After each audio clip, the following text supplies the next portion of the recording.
are listening to Joygasm, a video game and movie podcast. I'm Russ, Xbox Live Toaster 360, making his triumphant return as Steve, Xbox Live Stevavitch. And we also do our takes in one cut in episode 159 today, February 8th, 2020.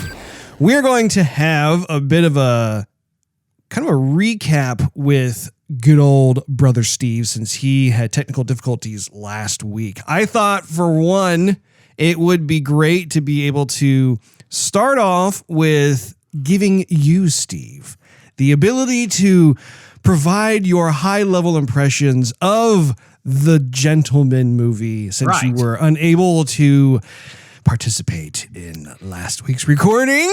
Yes. And also provide your star rating as well. And then I thought it would be fun for us to actually quickly go down our very own Oscar predictions for someone like, who we think will win Best Director, which movie will get Best Picture, that sort of thing. And then we'll be able to go into our topic of the day, which is our movie review of 1917. Which you can fast forward to if you look at the timestamps located below. Otherwise, just keep listening. So, Steve, without further ado, I do believe it goes without saying, I am so happy to have you back. It is wonderful to have you back on the program. I bet you are, Russ. Yeah, my sound fort abilities are not what they used to be, apparently, and I probably should explain the technical issues that I had before, but basically I'm trying to build a makeshift jerry-rigged sound studio with cardboard, pillows, blankets, and you name it, anything else you probably built a fort as when you were a kid, and I'm using it. What happened was, the cardboard wore out, and it was rather large cardboard, and it toppled over my computer monitor screen, which sent me into a rage. And because I couldn't hardly see anything on the computer, I couldn't really see where your invite was, and therefore I couldn't click on anything. And suffice to say, I haven't been using my computer much in the last week. Anyhow, so yes, the Gentleman. I would say The Gentleman was, a 3.5 star. I enjoyed it. I thought it was probably the best performance I'd ever seen out of Hugh Grant, to be quite honest. Yes, I totally agree. So I you know what? And I thought you might ask me this, so I made sure I did not listen to the last episode because I didn't want to hear, I didn't want to sound like I had heard what you said. So I haven't listened to it yet. But no, that's an excuse, and I will accept that. So I thought the pacing was a bit off because the first, I would say, good quarter, maybe even a half movie, I'm sitting there thinking, what is happening here? What is this movie about? What is taking so long? A bunch of people it's a mafia movie. I get it. It's, this guy wants to get rich. He's trying to play the one person against the other. And I kind of see what's going on, but this has taken a long time to set the foundation of the movie. Then the second half, everything got interesting, but, it really took a while to pick up, but I did enjoy it. I don't know if I really want to see it again, but like I said, I thought with other movies that I've seen Hugh Grant in, he always kind of just acts like Hugh Grant, but this one he acted like something completely different, and I thought it was fantastic. So, everybody did a great job, but Hugh Grant definitely stood out. But yeah, I totally agree. I think I even said this in last week's recording, but when I was watching the trailer, the first 2 or 3 times I watched the trailer, I didn't even know that was Hugh Grant because his acting was so different and he looked so different from back in the day. Like in the 90s, he just had kind of more of that clean cut boy next door kind of, I'm Hugh Grant. Hi, nice to meet you. Yeah. And it was so different from where he was as a character in this film, and it was fantastic. Yeah. Just to bring you up to speed, so I absolutely love the movie. I gave the movie 5 stars myself. I thought that Guy Ritchie was back in true form when it came to movies that he had done in the past, like Snatch. Like Snatch is one of my all-time favorite movies. I think it's probably one of your all-time favorite movies, if I'm not mistaken, right? I would say so, but to me, Snatch is a 5, and this to me did not compare to Snatch. See, I think when it came to the movie, and I talked about how I didn't want Snatch to be like the only type of UK underbelly gangster type movie ever made, because it was so good. I wanted there to be more explorations into this type of world that had been created.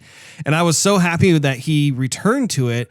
And not only that, I didn't feel as though The Gentleman was like a knockoff of Snatch at all. I felt like they took on their own type of original story, and the characters that he made, even though they were not as prevalent as in Snatch, I still found myself really enjoying all the different characters that the film had to offer, as well as the dialogue. Like I think there were a lot of different moments in there too. And I think it was one of those things where it's so uniquely Guy Ritchie. And I even mentioned this too in the last episode of Joygasm, where he directed some of the BMW films way back in the early 2000s that starred, I want to say his name was Clive Owen.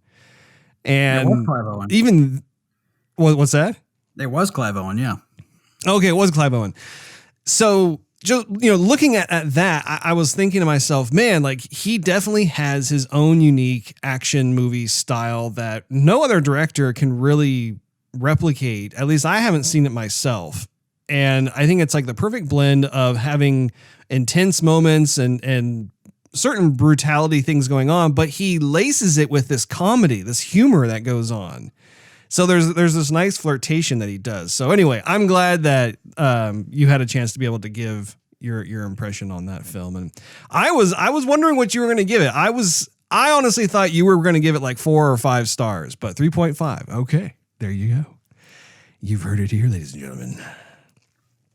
When it comes to the Oscars are this weekend, and I must say, looking at the list, it's been a while since I was actually pretty engaged as to who the contenders are. I don't know if you look, Steve, but the films that are up for Best Picture are Ford v Ferrari, of course, The Irishman. I haven't seen it. That's been on Netflix, and people have talked about it. Say it's pretty good. I haven't seen it yet. Yeah, I haven't seen it either. Jojo Rabbit, which is one I actually wanted to see because what's it? I always forget how to pronounce his name. It's Waititi. Is that the director of Thor Ragnarok? Yeah, Taika Waititi or something like that. Yeah. Yeah. So he directed and starred in Jojo Rabbit, which is that one film that I think he plays Adolf Hitler, and it's like this totally off the wall, weird, but like strangely interesting film that everybody has been raving about. Joker, which I don't have to say anything about. It's Joker. Little Women, Marriage Story, 1917. Once Upon a Time in Hollywood, which honestly surprised me. I am not exactly sure how that film got onto the list. And then to round things off, Parasite, which you and I have talked about, I think about 2 or 3 episodes ago, and neither one of us have seen, but I think we're both curious about it. Yeah, I when I looked at the trailer for Jojo Rabbit, I just didn't. I don't know. I really didn't see what all the fuss was about. I don't know if I wanted to see it, but the Joker for sure, and Ford v Ferrari, I definitely could see them winning a few awards. Yeah. When it comes to the Best Picture nomination, which I saw something that IGN did that I think would be fun for us to do, which is they posted an article where they had different staff put down the movie that they think should win Best Picture, and then they also put the film down that they think will win Best Picture. And I think it'd be fun for us to do. Like in your mind, Steve, out of the films that are listed on there, which film do you think should win Best Picture?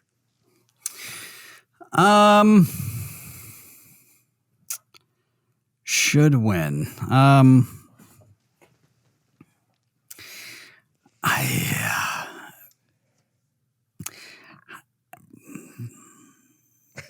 Well, it's just between the Joker and Ford v Ferrari, because Joker really had that.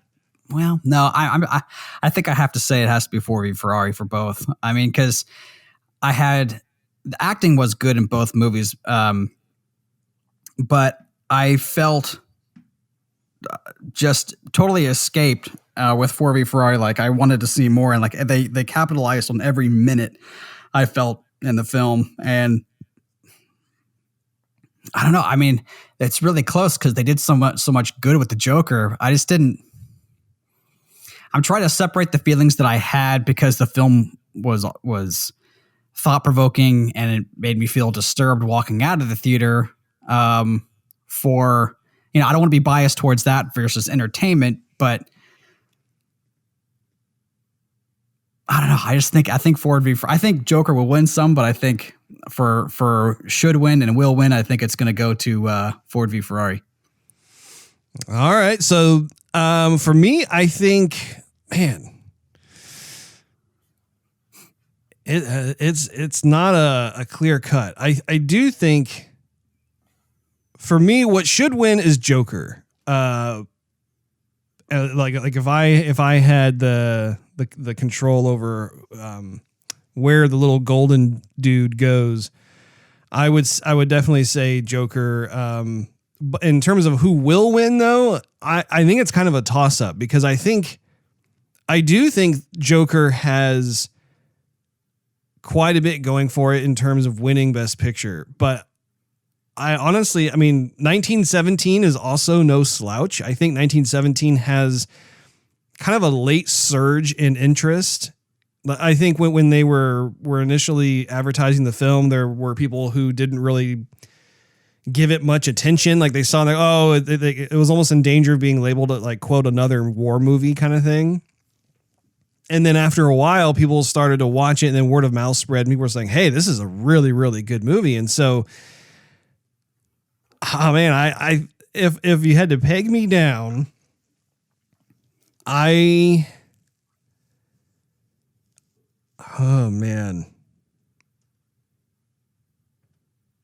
think Joker will win. I honestly do. I think it edges out 1917 just because we've had other war movies in the past that have won Best Picture.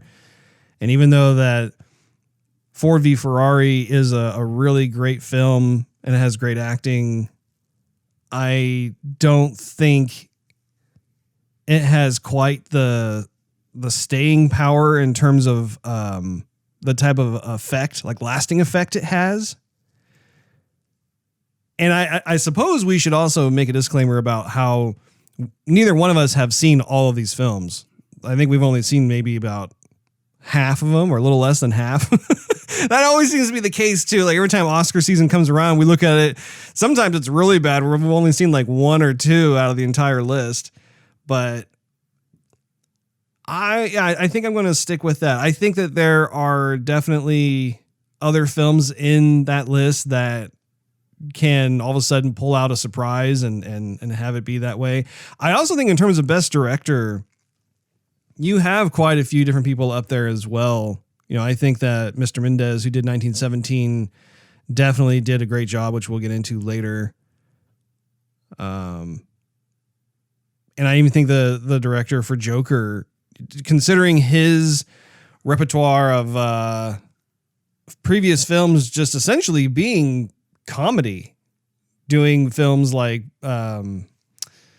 Euro Trip and The Hangover and that sort of thing, and having him go from that to doing some sort of very deep and heavy drama like Joker, I think that there is something to be said for that as well. But again, it's kind of a fragmented view on how all this stuff works out. Were there any other categories in the Oscars that you were particularly interested in, like best cinematography or anything like that, Steve? Yeah, maybe. I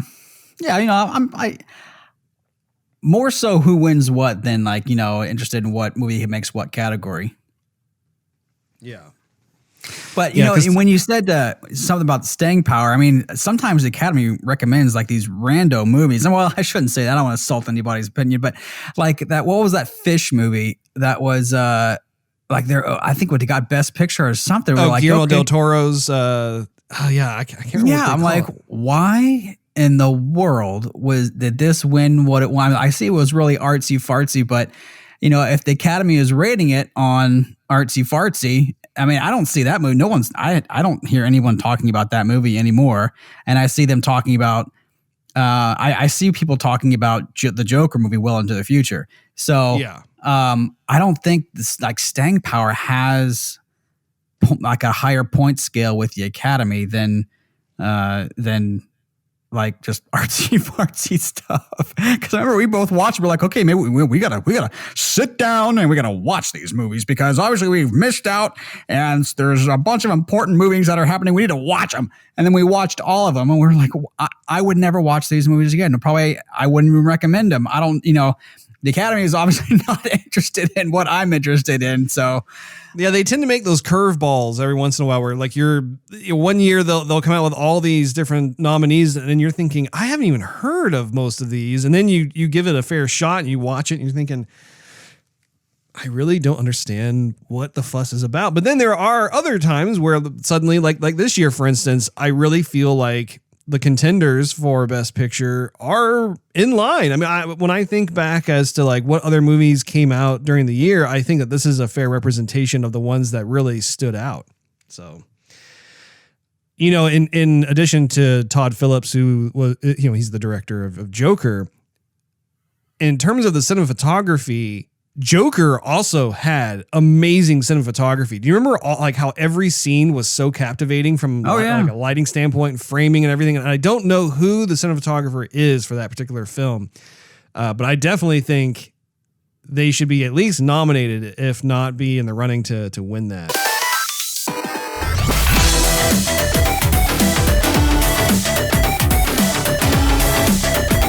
This is Harley Quinn saying you better listen to Joygasm, a video game and movie podcast, or me and my puddin' are gonna come over your house and smash in your face.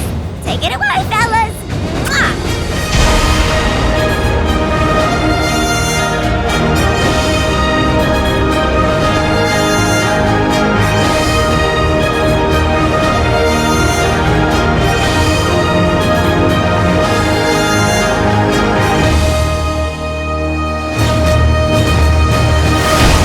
Our topic of the day is the movie review of 1917.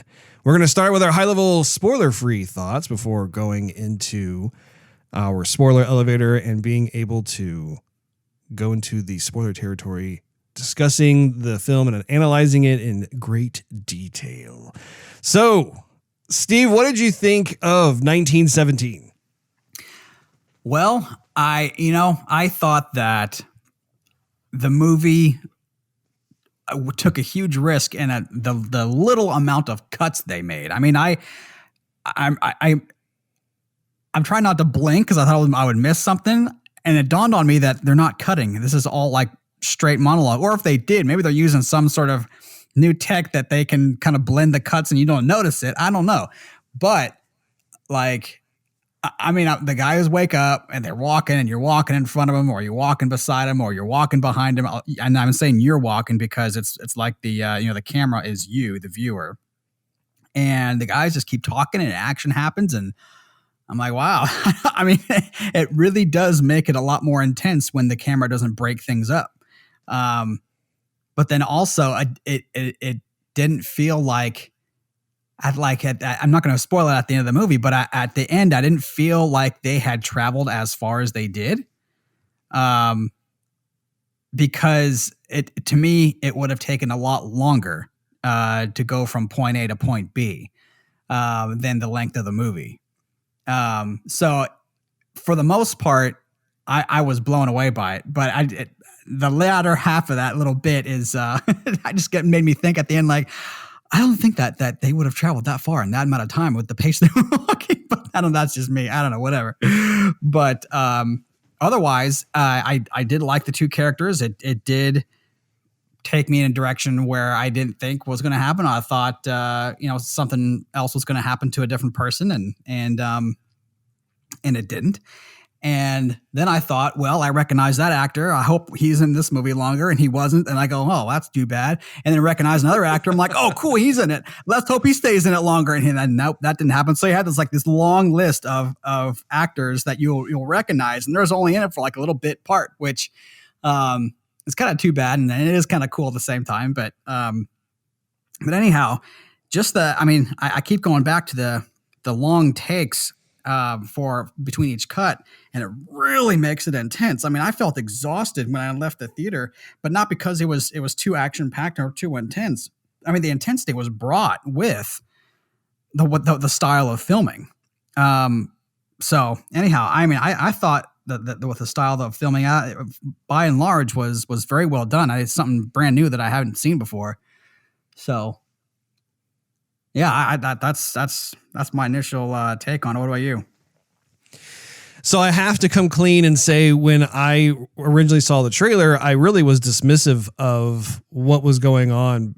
Nothing really grabbed me, and I just thought it was, like I said, I fell into that category of being one of those people who just thought, oh, it's another war movie that is coming out, and I'm kind of getting oversaturated with World War I, World War II movies. And I'm really glad that we ended up going to go see this film, because this is probably the best World War film since Saving Private Ryan, in my opinion. I think that it's very different than what Steven Spielberg did with Saving Private Ryan. But Sam Mendes, I think, did a fantastic job in the approach of this film. I think that what you're talking about, how there were probably only maybe 2 or 3 cuts overall that they did a good job of editing in, so that it really was a subtle thing, because far and wide, this thing was just one entire take. And I actually did some research looking at some of the behind the scenes of how they did it. And yeah, it was crazy. Like there are certain scenes, like, this is not a spoiler, but when you see in the movie trailer, you see him running down the field as his brothers in arms are running in a different direction. That was actually done initially when he first goes up out of the trench. It was 2 men holding the camera, and they were staying in front of him. And then there's a brief moment where he hasn't started running yet. And while that's happening, the guys actually seamlessly hook up using the bars that they were using to hold the camera. The bars get placed onto this rig on the back of a pickup truck, and then the pickup truck starts to move forward as he starts to run. So that gives a bit of a glimpse as to, yeah, like, they actually had this whole thing set up where when they went from scene to scene, they had to methodically plan out, okay, at this point, this is how the framing's going to be. At this point, the actor is going to be here, here, and here. Therefore, we need to have this type of gimbal or rig set up. I mean, I am very much looking forward to seeing more of the behind the scenes, more of a just an in-depth look as to how they got the whole thing set up from start to finish. I was also thinking about how but when I was thinking film history back in college, there were black and white films that also flirted with the idea of not cutting a whole lot. And I can't remember if it was A Touch of Evil or if it was something else. There was a certain film that at the beginning, during the intro credits, there was this scene that took place. I want to say it was supposed to be Mexico. And there was this big celebration that was going on, a big party, and the camera was just making its way through as the credits were going. And it was this one big choreographed thing where no one could mess up. Otherwise, they'd have to do the shot all over again.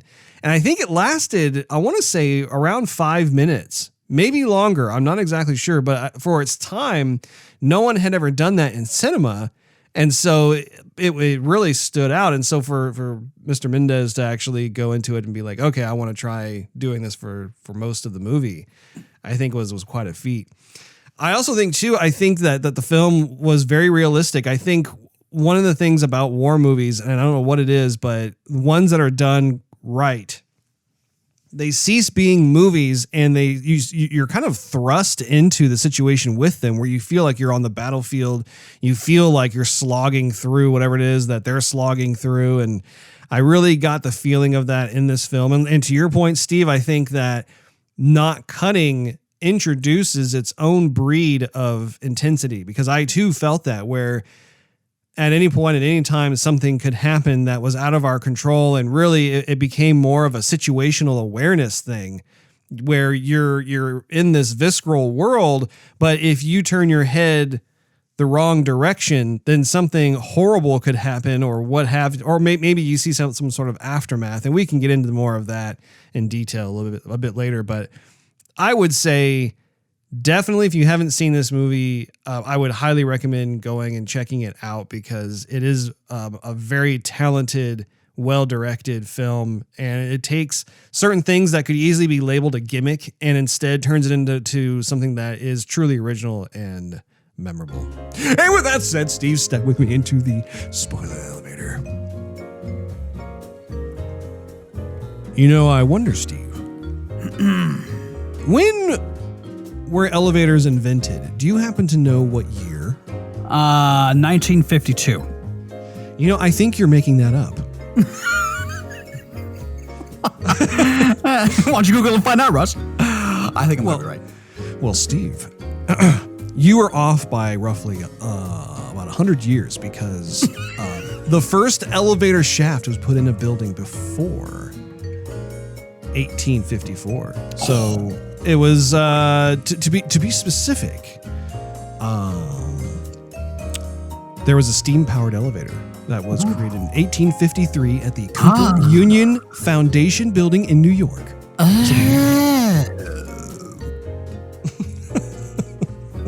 Elevators have been around for a long time.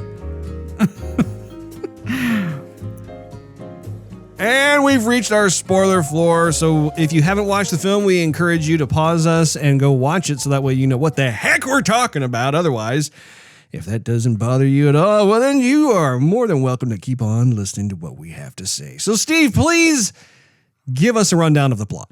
Okay, so you got these two guys, and you don't know really what they're doing because they're napping in the beginning, but they get in charge of an important mission where they're supposed to travel light on their feet to deliver a message to the other side of the British Army, who is about to go on foot invading. Oh, not really invading, but make a huge stampede onto the German army. And the Germans were planning this, and so there was just going to be a massacre. And so they didn't, the Brits didn't know that. And so they said, okay, we have this reconnaissance that we want to give to you, so we can't send a ton of people, so we're going to send you two guys, because one of which is because, well, your brother's going to die. And so here's the message. Here's a couple rations. Here's a couple bullets, and off on your way. You get a green pass and $100 and some blue chips, and there you go. And so they go, and they try and sneak along, and they try and be as quiet as a church mouse as they can, and try and get there, and they encounter some trouble along the way.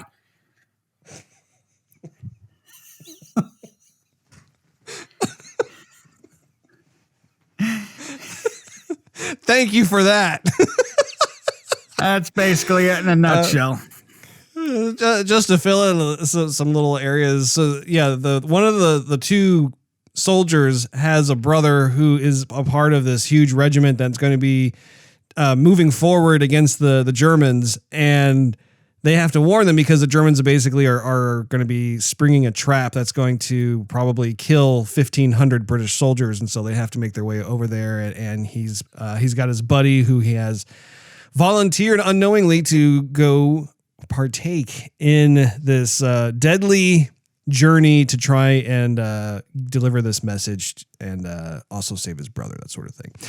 I understand though, Russ, because if they were flying planes over to get this reconnaissance, why couldn't they just get back in a plane and say, hey, we're just going to drop off, or literally throw these plans out of a plane, keep them in a tin can or something, and make a low pass over where the regiment was going to be, toss them out the window, and then behind their lines, of course, and so that their generals and lieutenants and sergeants could grab this and go, oh my goodness, okay, now we have these orders right here from the get-go, instead of trusting two guys to cross over no man's land with guessing along the way that 2 guys aren't going to get shot, and those orders might not even get there at all. I don't know. I just thought, time's of the essence. It's really important to save 1,600 lives. I wouldn't put that in the hands of 2 people. I'd just like fly it over. There had airplanes in the air anyway, you know? Well, I think you're giving too much credit as to the technology of flight back in the day, because if you think about 1917, the planes that they were using were biplanes, and the whole notion of flight was still very early on in its infancy. I think that we'll fly someday. there are probably certain planes that just would crash land because they were so poorly thought of as or not thought of, but like they didn't have all of the aerodynamics down yet. And so, I mean, even watching in this, there's a scene in the film where the 2 soldiers see a dogfight going on and they're flying so slow, and the silhouette of those planes are so easy to spot in the sky. And so I think in terms of what they did, it was very common to have scouts or messengers that would just travel by foot because they have a smaller footprint, and perhaps they'd be able to kind of go through these different situations that would increase the chances of them being able to make their destination. But and the other thing too, I think is important to realize is that we have no context as to the real, because this was actually a true story, and so I don't think we have context as to how close or far away their destination was. And so I tend not to put too much thought into that. I instead just kind of being more taken along for the ride and seeing what's going to happen. But I, for one, you mentioned something earlier that I wanted to make a comment on, and that is in terms of the recognizable actors. I, for one, actually really liked how they limited the recognizable actors in this film. And this has been always something that's kind of a pet peeve of mine, is when it comes to something like a war movie. And I don't know why this is. I'll have to give it some thought. But when it comes to being in those types of realistic, true story situations, I don't want to see some kind of recognizable celebrity being in certain roles. I prefer there to be faces that I've never seen before. And I think this film does that really, really well. And really, I think there are only 2 or maybe 3 times where I see someone who I recognize, but they intentionally, like I said, they intentionally limit their on-screen time. And so then I end up buying it, because I think the more that you do that, then the more sensational the film becomes. And I think that is kind of a, Achilles heel, if you will, when it comes to people who are super successful in cinema, like Benedict Cumberbatch, for example. Like, I'm really glad that he had basically about 5 minutes of screen time, if that. And then that was it, because otherwise it turns into a Benedict Cumberbatch movie. And so I for one, was really pleased about it. What did you think, Steve, about the little plot twist that they had in the film where the brother, who's the messenger, ends up getting killed and his buddy ends up having to be the one that continues on? Yeah, that was nuts. I for sure thought that it was going to be his friend, because when they first start going to make their journey, he gets cut like real deep in the palm of his hand with that razor sharp barbed wire. I mean, it's not like, I think it was more than just barbed wire. It was like razor wire, because that ain't no like barbed wire you'd keep livestock in a farm pen. That was like razor wire. And so it cuts into his hand. It's a bad cut, and he has to really dig that razor out. And then right after that, he's schlucking along in the mud and then puts his open wound into the rotted corpse of a German or another British guy. And so then he's got that to. And so I thought, man, he's going to get some sort of disease. He's going to have to lose his hand, or he's going to become dead weight and sacrifice himself. Something's going to happen. But right away, I thought, man, that's terrible. And that it didn't go that way. So I didn't think that so early on that they were going to kill the guy's brother. I thought, man, wow.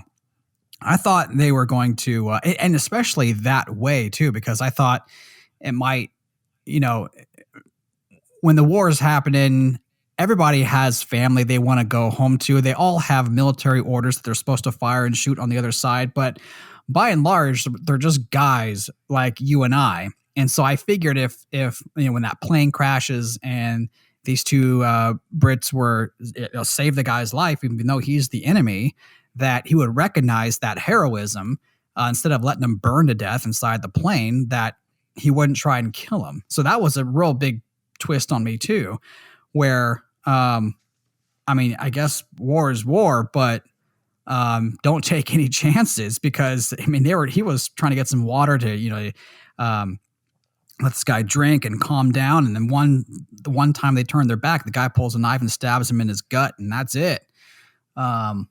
Godly. So yeah, I was reminded a lot of Saving Private Ryan in that regard, where they ended up, if you recall in Saving Private Ryan, there's a scene where they had to take out some Nazis, and one of their guys ends up getting mortally wounded. And so the Nazi that's still alive, if you recall, they have this big argument whether or not they should kill him or let him go. Right. And right. Are they sacrificing their humanity if they decide to kill him because he has become effectively a prisoner of war, or what should they do? And then they let him go. And then he ends up later on returning back at the ranks of the Nazis, the worst fear of soldiers being in a fight.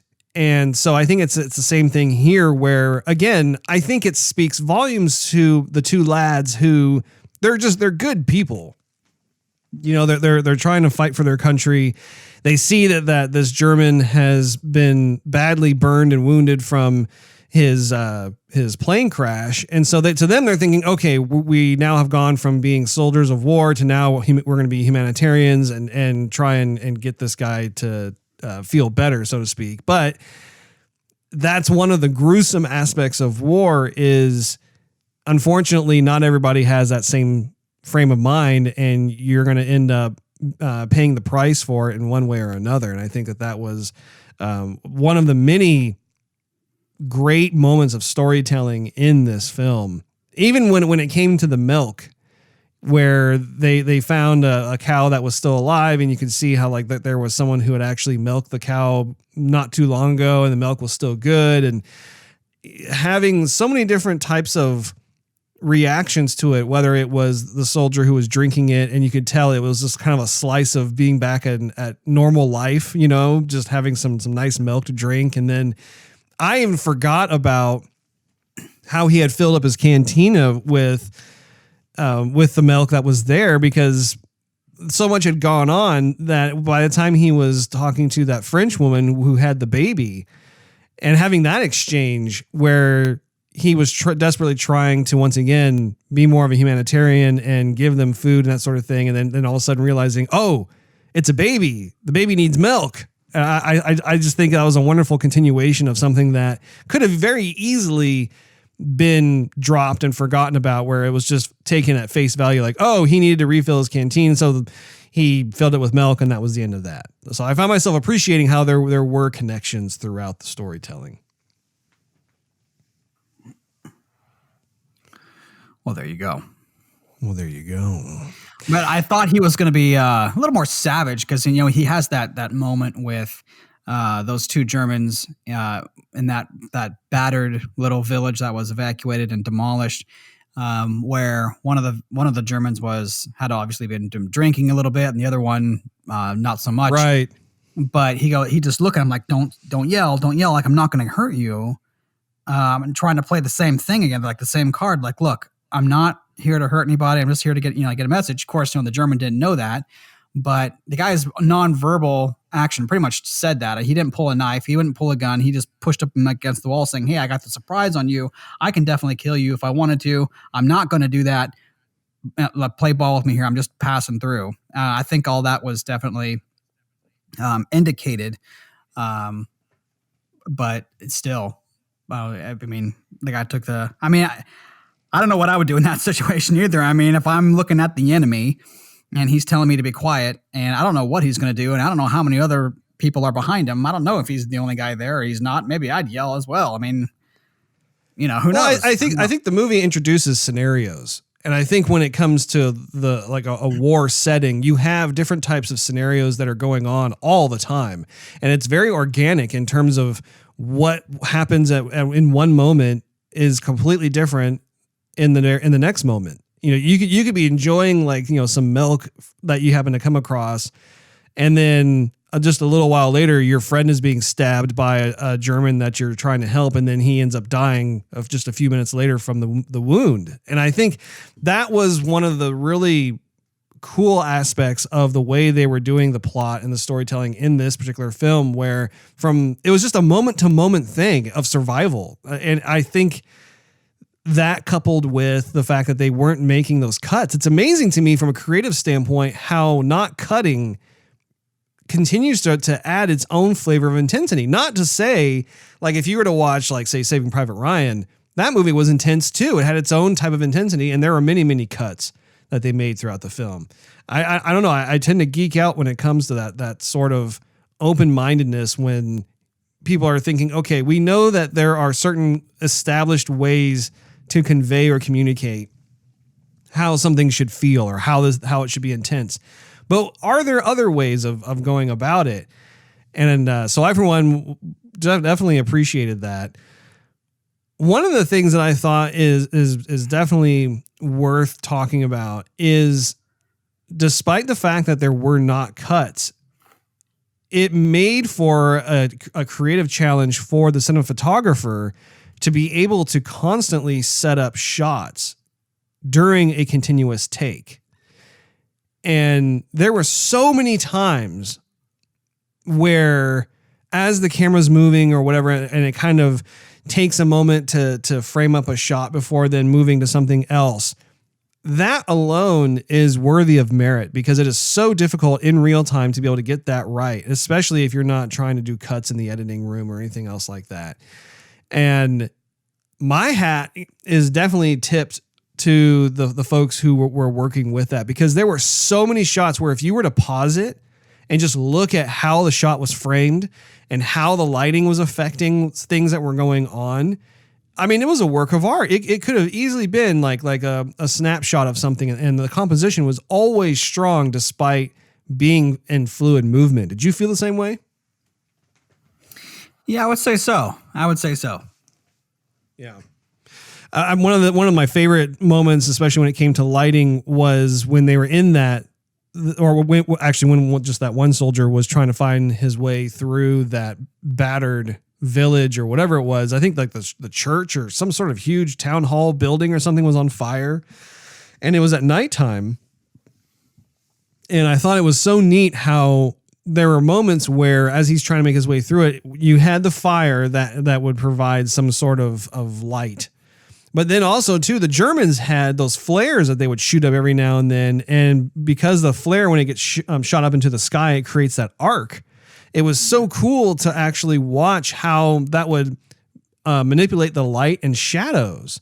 So as the soldier's trying not to be seen, as he's making his way through the destroyed architecture and stuff, it almost became kind of like this living painting, if you will, where it was there was this almost like destroyed beauty that was happening, where despite him having to try and not be seen and the intensity of everything there, I found myself anyway, personally, just watching going, man, like that is really beautiful in its own way. And I think that's kind of the magic of filmmaking, is when you can have those moments that draw you in. It almost appeals to different parts of your human nature. And I think it was cool how it was, to me, it was not overly done. I think they did it just enough to almost kind of cause you to take a moment and pause. And just like as if they were to come out from some horrible environment and then all of a sudden they see like this sprawling green field, and you're almost forgetting that you're in the middle of some horrible war, and you're reminded of like, yeah, like this is still Earth. This is still like, if it was any other day, we could like bust out like a picnic blanket and, you know, have some frisbee. Exactly. Yeah. What did you think of the scenes like that I'm describing, with like the flares and how like you saw like the shadows kind of dancing on the architecture and stuff? No, I'm definitely right there with you. I mean, I believe that would have happened, and I believe that he probably felt the same way if he was, you know, trying to escape or trying not to be seen. I think he would have also said there is kind of a terrifyingly beautiful, haunting beauty about it. In a sense, it's kind of those polar opposites where the lighting and the shadows and his face, like if he could stop and go, "Hey, someone take a picture of me so I will remember this 50 years from now." Yeah. Anybody got a quick snap? And so I don't know. Yeah, I kind of thought that was the same way. There was, when you're looking over somebody's shoulder, there's always that perspective of, are you seeing what they are seeing? And that, I think that's also why they filmed it that way, so you can almost see it through their eyes without actually being their eyes. So, he was looking straight on into, that burning church, or looking straight onto that plane coming at him, straight on into traveling into darkness into those trenches, or getting like the one cave that they were in, the man-made dugout that was set up for a tripwire to fall in for a trap so the Germans couldn't be followed. All that stuff. I think it was made that way so that we could actually see and feel everything, all the poetry, good, bad, beautiful, ugly, just how they see it. Yeah. Yeah, I agree. I think that there is a certain level of immersion that I think that they were conscious of as they were making the film. And I think that we benefit as viewers with that, because there were so many instances where, like what you mentioned earlier in the program about how one of the soldiers ends up cutting his hand really badly on I don't know if it's chicken, no, I guess it's just barbed wire. I was gonna say chicken wire. It was crazy, like where you really felt that, like the film didn't just gloss over certain things. I think that they took their time, and in doing so, I think that's what really helped do what it is that you just described, which is being in those situations where you really felt the pain of the barbed wire going into his hand and him trying to get it out. And then just moments later, as they're trying to make their way through like a shelled field, he's trying to negotiate through it, and his friend comes down and he gets freaked out by seeing some sort of like charred soldier, which, he pushes into his buddy, and it causes his buddy to like bury his hand into like some exploded chest of a German soldier. That was just, I felt so ill, and I think everybody instantly knew exactly what had just like just like what you said, like he's going to probably get some sort of horrible disease from that or whatever it is. And it wasn't beaten over our heads. It was so quick. And you saw his facial response, because he clearly on screen had the same reaction of, oh no, like that's like the worst place to put my injured hand. And I think the film had many other instances like that going on. Even toward the end, when he was hearing all of a sudden someone singing in English, and it was very faint, but it was almost like a surreal experience where he wasn't sure where he was or what was going on. And was he imagining someone singing? And then all of a sudden he just happens to come across a battalion of his own men who are just listening to one of their own, trying to offer some comfort through his ability to sing, and how he just sits down and how he's so exhausted and everything else, but at the same time, he finds solace in hearing that song go on. I think that there are relatable moments throughout the film that register once again on that just that human being level. And I think that it's been a while since I've seen something that comes across as a very realistic, accessible type of visceral experience. What other moments like that in the film stood out to you, Steve? Well, I think we kind of touched on them all, actually. I don't know. I'm right there. I'm tracking right there with you, but I think that we touched on pretty much everything. I think that this type of, you don't have to make a war movie and just show the gruesomeness of war throughout the ages. Like every 10 years, we have to show another war movie, another war movie, another war movie. And this is the gruesomeness of war. Here you go again. 10 years later, here's the gruesomeness of war. And I think that you can have a war tale and show the different side of human struggle or emotion or togetherness, if you will, the effort to save each other's lives and the desperation. And I think that there's a story to be told there too, where that could easily happen in war days today. But you don't have to show people getting blown up and their arms falling off, and that was there's a time and place, I think, for something like that. But I think there's also a time and a place for war movies like this one. Yeah. Well, how about we go into movie trivia courtesy of IMDb, unless you have anything else you wanted to say, and then we can go into our final conclusions. Let's go. Bro. So there are quite a few over here that I'm looking forward to sharing with you, as well as all of our listeners. So to kick things off, over 5,200 feet of trenches were dug for the film, which translates to just under 1 mile. It took 6 months for the actors to rehearse the movie before shooting started. How about them apples, huh? The flares flying over the ruined town were flown along wires in order to control the direction of the shadows they cast. They were also pretty cool. They were also chemically formulated to burn with a warmer color that was closer to tungsten light, which makes total sense because it has that kind of golden hue. Sam Mendes, who's the director, and Lee Smith stated that despite the apparently continuous shot broken only by one interval of unconsciousness, there were actually dozens of quote-unquote invisible edits concealed by transitions through black, moves behind objects, and so on.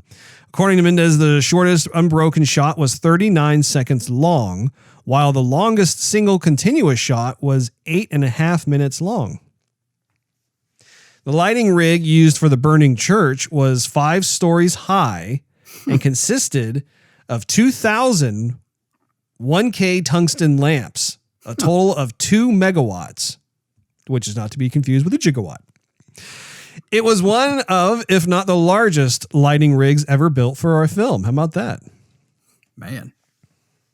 Sections of the film were shot in and around Low Force on the River Teesdale in June 2019. The production staff had to erect signs warning walkers in the area not to be alarmed by the bodies strewn around the site. Good heavens, what is that? This was a technically challenging film for Sam to direct, yet one of the biggest headaches for the film crew came from a cigarette lighter that would not work on cue in the scene and resulted in several takes until it did. This minor problem resulted in the best part of a day's filming being wasted. I love this kind of stuff.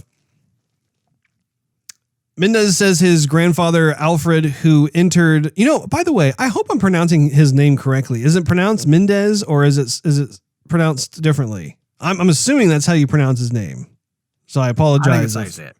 I would hate it if like our listeners are screaming at the phone or the radio, like, that's not how you say his name.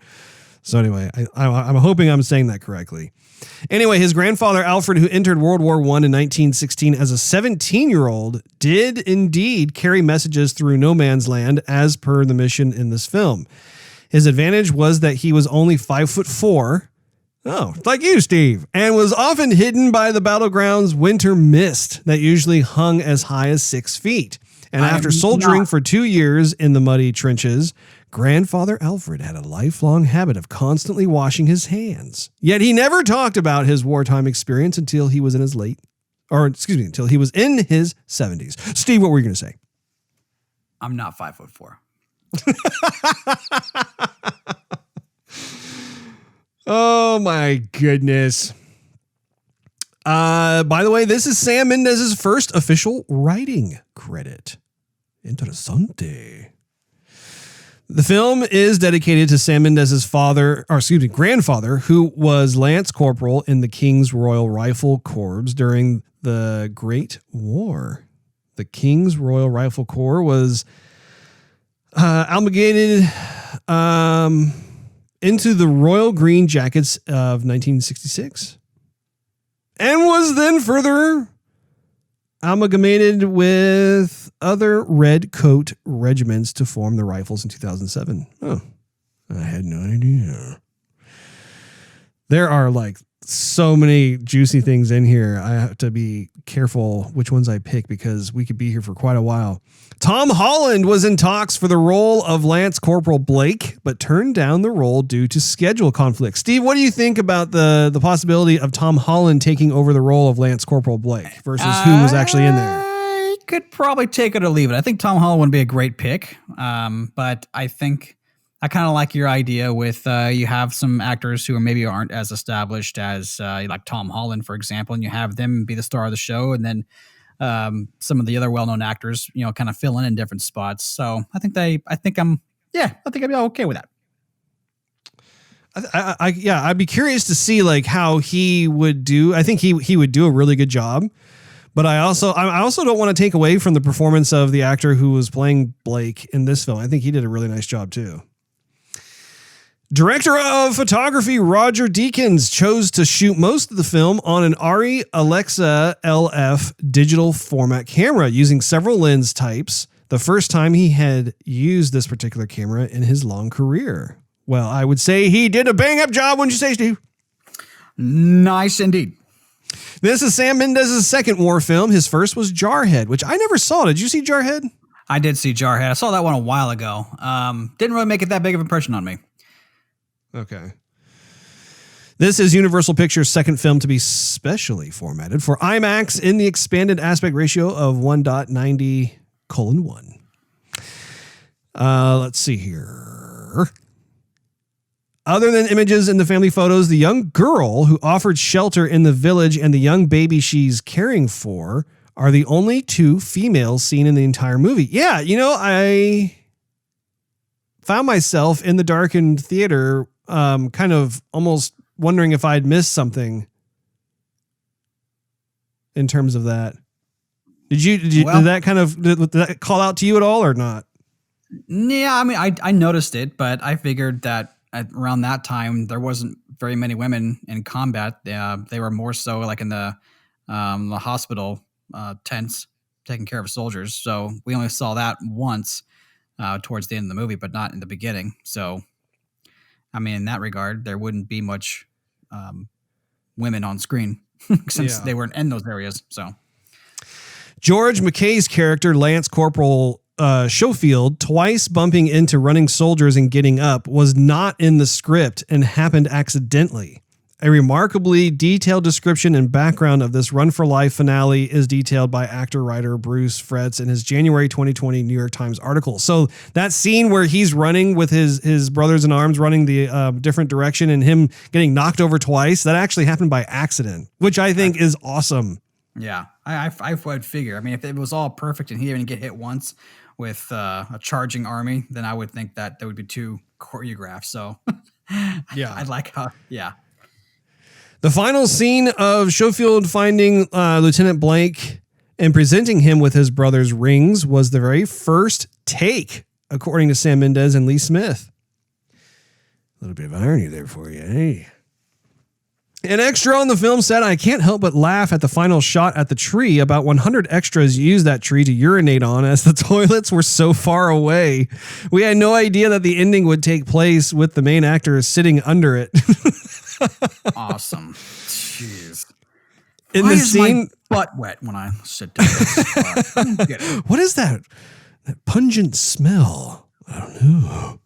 In the scene where a soldier bleeds to death, his face gets paler and paler until it's paper white. This is a medical reality that many films overlook when someone bleeds out. I think Saving Private Ryan incorporated that as well. Yeah. When Schofield plunges into a river filled with dead bodies, Sam Mendes describes this was meant to remind the audience of the mythical river Styx bordering hell, especially as this scene evolves and Lone hero Schofield is soon led to safety as he follows the ethereal solo voice of a singing comrade. Right, well, that's what I was talking about just a little while ago. The narrative seems to shift from a tone of naturalism to one of epic myth. Yep, totally agree. The two main characters' first names are not revealed until the end of the film. I missed that. I got so used to hearing their last names the whole time. Yeah, I thought I thought they said it in the beginning of the movie, but anyway. The movie's beginning shot and ending shot both focus on a soldier sitting under a tree. Very poetic. The opening and closing scenes of 1917 both show Lance Corporal Schofield sitting against a tree. This was done to create two bookends of the film, of course, but also to give a feeling of a journey being completed.